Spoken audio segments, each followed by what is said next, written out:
Welcome to the Mr. Mishra podcast. This is your host Shriyan Mishra, and welcome to this podcast where we talk about books and a few things which are happening around me, happening around you, happening around us.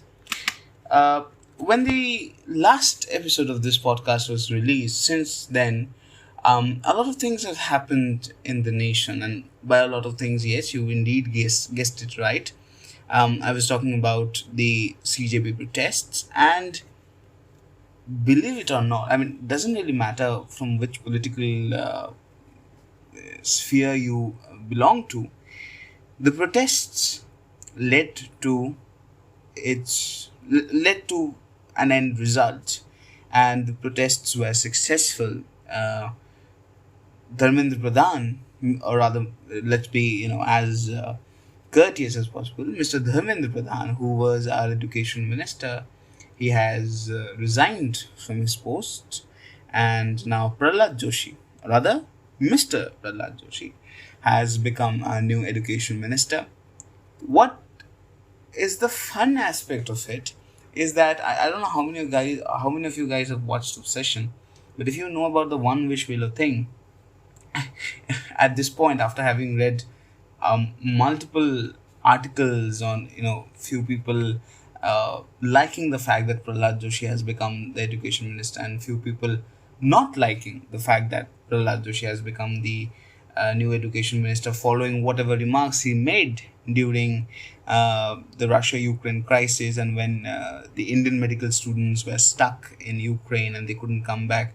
The few remarks were made by him, and a good faction of people don't agree with this cabinet reshuffle. Although Mr. Pradhan, being over courteous sometimes, Mr. Pradhan has not been given a new portfolio. So basically, some people are not very happy with Mr. Joshi becoming the new education minister of this country, and it is like one of the one wish willow wishes, right?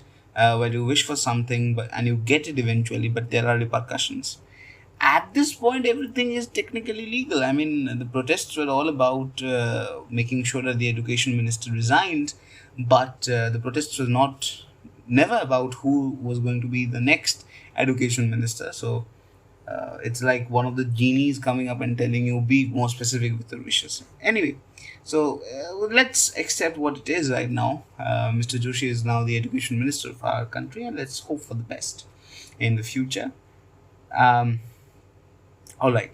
So, having said that, having talked about current affairs, let's talk about my affairs. No, let's talk about the book that I'm reading, or rather, I finished very recently, and that is Group Captain Shubhanshu Shukla's autobiography, The Second Orbit.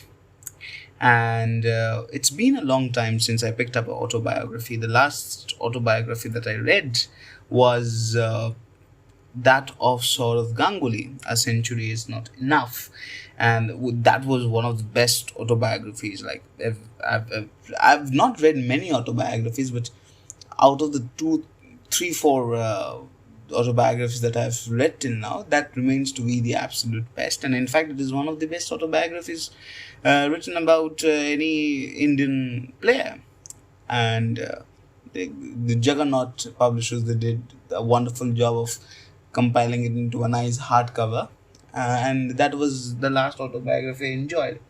And this must have been around 7 to 8 years back. It was long ago.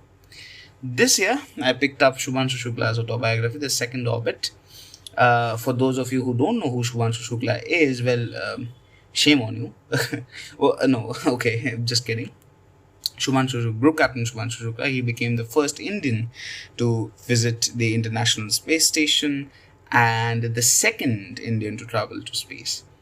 And this is his autobiography. It has a message from none other than the President of India, Srimati Draupadi Murmu. The book, in fact, opens to that particular message, and the hardcover feels really good to hold in hands, by the way. And if I have to talk about it generally, as Sachin Tendulkar has put it in one of his testimonials, that the memoir is actually very wonderful. And things have been written in a very, very, very lucid way. And that is what I think all non-fiction books should be written uh, with. The style should always be very lucid. The style should be, especially if your content is dealing with something scientific, you need to ensure that whatever you're trying to explain would be understood by everybody. Um, I don't know how many of you know about Richard Feynman. He was a Nobel Prize winning physicist, a very wonderful, charming character, very full of energy, and he was known for giving these wonderful series of lectures on quantum mechanics, which have been compiled under this book series called the Feynman Lectures on Physics. In fact, he gave lectures on entirely about physics, and a part of it deals with quantum physics. For those of you who don't know, Feynman went forward and he discovered a completely new branch of quantum mechanics, which is quantum electrodynamics, for which he did eventually win his Nobel Prize. He drew the Feynman diagrams. Anyway, that's a different thing. But why am I talking about Feynman here? Richard Feynman had said that if you really can't explain something, then you truly don't know about that thing. You don't have complete knowledge over that particular thing if you can't explain it to somebody. So when it comes to writing scientific articles, because I have experienced the same, when it comes to writing scientific articles or novels or anything, you need to ensure that everybody understands it. If you use fancy words and you think that you are sounding fancy, well, you might sound fancy, but you might not be as appealing as you should be to readers. And this is a thing with this book. Now, okay, before I come down to this book, you must be already be knowing what this book deals with. This book completely deals with how Shubhanshu Shukla went forward and he got selected to be in that particular spacecraft, and how the journey was. The entire thing has been written in a very, very nice way, as I said.